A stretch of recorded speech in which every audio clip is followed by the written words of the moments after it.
കേന്ദ്രമന്ത്രി സുരേഷ് ഗോപിയുടെ കലുങ്ക് സഭ പ്രയാണം. ജനങ്ങളുടെ പ്രശ്നങ്ങൾ കേട്ടും പരിഹാരങ്ങൾ ഒരുക്കിയും സുരേഷ് ഗോപിയുടെ നേതൃത്വത്തിൽ പാലായിൽ കലുങ്ക് സഭ നടന്നു. ജനങ്ങളുമായി സംവദിക്കാനും പ്രശ്നങ്ങൾ പരിഹരിക്കാനും സ്വന്തം മണ്ഡലമായ തൃശൂരിൽ കേന്ദ്രമന്ത്രി സുരേഷ് ഗോപി തുടക്കമിട്ട കലുങ്ക് സഭയ്ക്ക് വലിയ സ്വീകാര്യതയാണ് ലഭിച്ചത്. അതുകൊണ്ട് തന്നെ കൂടുതൽ ഇടങ്ങളിലേക്ക് കലുങ്ക് സഭ നീളുകയാണ്. കോട്ടയം, പാല, മേവട, പുറക്കാട്ട് ദേവീക്ഷേത്ര ആൽത്തറയിൽ സുരേഷ് ഗോപിയുടെ നേതൃത്വത്തിൽ കലുങ്ക് സഭ നടന്നു. വിവിധ കേന്ദ്ര സർക്കാർ പദ്ധതികളെയും വികസന വിഷയങ്ങളെയും കുറിച്ച് അദ്ദേഹം പൊതുജനങ്ങളുമായി സംവദിച്ചു. പൊതുജനങ്ങളുടെ ആവശ്യങ്ങൾ നേരിട്ട് കേട്ടറിയുകയും ചെയ്തു. പ്രശ്നപരിഹാരങ്ങൾ നിർദ്ദേശിച്ചു. ഇവിടെ നിർത്തുവാൻ, നമ്മുടെ യുവാക്കളുടെ കഴിവ് കണ്ടെത്തി വളരുവാൻ, തൊഴിൽ കൊടുക്കുവാൻ, ഇങ്ങനെയുള്ളൊരു സാധ്യത ഇത്തരം ഞങ്ങളെപ്പോലുള്ള സ്ഥാപനങ്ങൾ എങ്ങനെ പിന്തുണയ്ക്കാനായിട്ട് സാധിക്കുന്നതാണ് ചോദ്യം.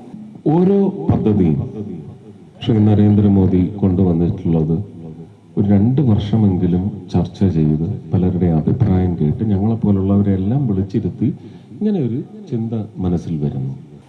അദ്ദേഹം 2ാം മോദി സർക്കാരിൻ്റെ ഏതാണ്ട് അവസാന കാലത്താണ് പറഞ്ഞത് വികസിത് ഭാരത് സങ്കൽപ്.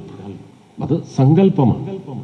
അത് കഴിഞ്ഞ് പിന്നെ പറഞ്ഞു വികസിത് ഭാരത് 2047, നമ്മുടെ 100ാം വാർഷികം സ്വാതന്ത്ര്യത്തിൻ്റെ, ശരിക്കും പറഞ്ഞാൽ 101ാം വാർഷികമാണ്.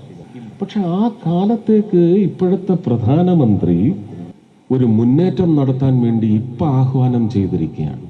വരും ദിവസങ്ങളിൽ കൂടുതൽ ഇടങ്ങൾ കൂടി കലുങ്ക് സഭയ്ക്ക് വേദിയാകും.